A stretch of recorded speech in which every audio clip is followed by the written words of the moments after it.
Assalamualaikum warahmatullahi wabarakatuh.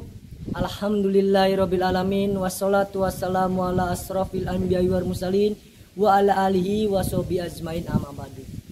Pertama-tama marilah kita panjatkan rasa syukur kehadirat Allah Subhanahu wa taala atas nikmat yang Allah berikan kepada kami semua, sehingga kami semua semoga senantiasa sehat walafiat. Ayah dan bunda, anak-anak soleh dan soleha SDN Kemakmuran 2 dan seluruh permisa dimanapun berada, semoga Allah muliakan dunia dan akhirat. Alhamdulillah, dengan izin Allah kita bisa bertemu kembali dalam kegiatan taklim tausiah 5 menit SDN Kemakmuran 2. Mudah-mudahan tayangan ini menjadi amal soleh sehingga kita semua bertawasul dengan amal soleh tersebut. Berharap Allah jadikan hari yang akan datang dalam kehidupan kita lebih baik dibandingkan hari ini, insya Allah. Anak-anak soleh dan soleh-soleha, pada kesempatan kali ini Bapak akan menyampaikan taklim yang berjudul keutamaan makan sahur dan keberkahannya. Tasahuri fa inna fis sahuri barokah. Hendaklah kalian melakukan sahur karena sesungguhnya di dalam sahur ada berkahnya. Hadis riwayat Bukhari dan Muslim. Di dalam hadis ini beliau Shallallahu Alaihi Wasallam menyebutkan satu di antara adab-adab berpuasa, di antaranya sunnah-sunnah berpuasa yaitu melakukan sahur. Beliau mengatakan tasahur. Hendaklah kalian melakukan sahur. Ini adalah sunnah Nabi Shallallahu Alaihi Wasallam, diperintahkan oleh beliau Shallallahu Alaihi Wasallam. Barang siapa yang melakukan sahur dengan niat untuk melaksanakan hadis ini karena beliau mengatakan tasahur, maka dia mendapatkan pahala di dalam sahurnya. Hukum sahur dan hukumnya adalah sunnah, bukan wajib. Hukumnya adalah mustahajab, dianjurkan, bukan merupakan kewajiban. Seandainya seseorang tidak melakukan sahur, maka sah puasanya dan tidak berdosa. Dan seseorang dinamakan sahur apabila dia meminum meskipun hanya seteguk air, makan meskipun hanya sesuap makan, maka dia sudah dinamakan melakukan sahur. Keberkahan sahur, sabda Nabi Shallallahu Alaihi Wasallam dalam hadis ini, fa inna fis sahur barokah, karena sesungguhnya di dalam sahur ada barokah.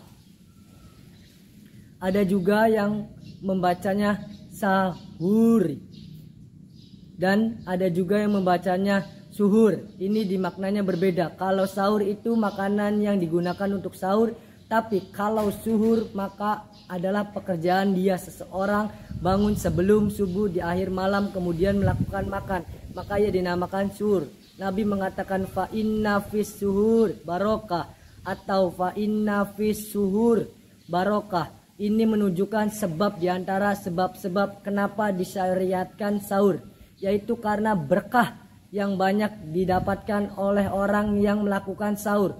Banyak kebaikannya, diantaranya berkahnya pertama yang jelas dia mendapatkan pahala karena dia melaksanakan sunnah. Orang yang bangun sebelum subuh lalu makan dan juga minum melakukan sahur, dia mendapatkan pahala karena dia melaksanakan sunnah. Kedua, orang yang melakukan sahur, makan dan juga minum sebelum dia berpuasa, maka dia memiliki kekuatan dan juga semangat yang tidak memiliki oleh orang yang tidak melakukan sahur. Karena tentunya orang yang dalam keadaan lapar dan haus tentunya semangat dia di dalam beribadah, lain dengan orang yang dalam keadaan dia kuat. Sehingga dia melakukan sahur diharapkan meskipun dia berpuasa selama 1 hari, dia memiliki semangat terus di dalam melakukan pekerjaan, baik pekerjaan yang berkaitan dengan ibadah maupun pekerjaan-pekerjaan dunia lainnya. Maka ini adalah berkah sehingga disyariatkanlah sahur ini. Ketiga, orang yang bangun sebelum datangnya waktu subuh, maka dia akan menemui sepertiga malam yang terakhir. Dan sepertiga malam yang terakhir sebagaimana kita tahu adalah waktu yang mustajab. Allah Subhanahu wa taala turun ke langit dunia pada waktu tersebut. Kemudian Allah mengatakan, adakah orang yang meminta maka aku akan berikan? Adakah orang yang beristighfar maka aku akan mengampuninya?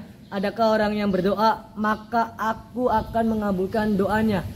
Orang yang bangun sebelum subuh dan dia sahur, maka diharapkan dia menemui waktu tersebut, sehingga selain dia makan dan minum, sambil dia beristighfar, sambil dia meminta kepada Allah Subhanahu wa taala, dengan berbagai permintaan kebaikan dunia dan juga akhirat. Keempat, orang yang bangun di waktu sahur, di waktu subuh, maka diharapkan dia bisa mengikuti sholat subuh secara berjamaah, aktif ke masjid, tidak terlambat di dalam mengikuti sholat subuh berjamaah. Dan tentunya ini tidak didapatkan bagi orang yang tidak melakukan sahur. Mungkin dia terlambat bangunnya sehingga dia ketinggalan sholat berjamaah atau menjadi makmum yang masbuk. Tapi orang yang bangun sebelum subuh kemudian dia siap-siap melakukan sholat berjamaah, maka dia bisa tepat waktu di dalam melakukan sholat berjamaah. Kurang lebihnya mohon maaf. Billahi fisabilil haq, wassabil khairat. Wassalamualaikum warahmatullahi wabarakatuh.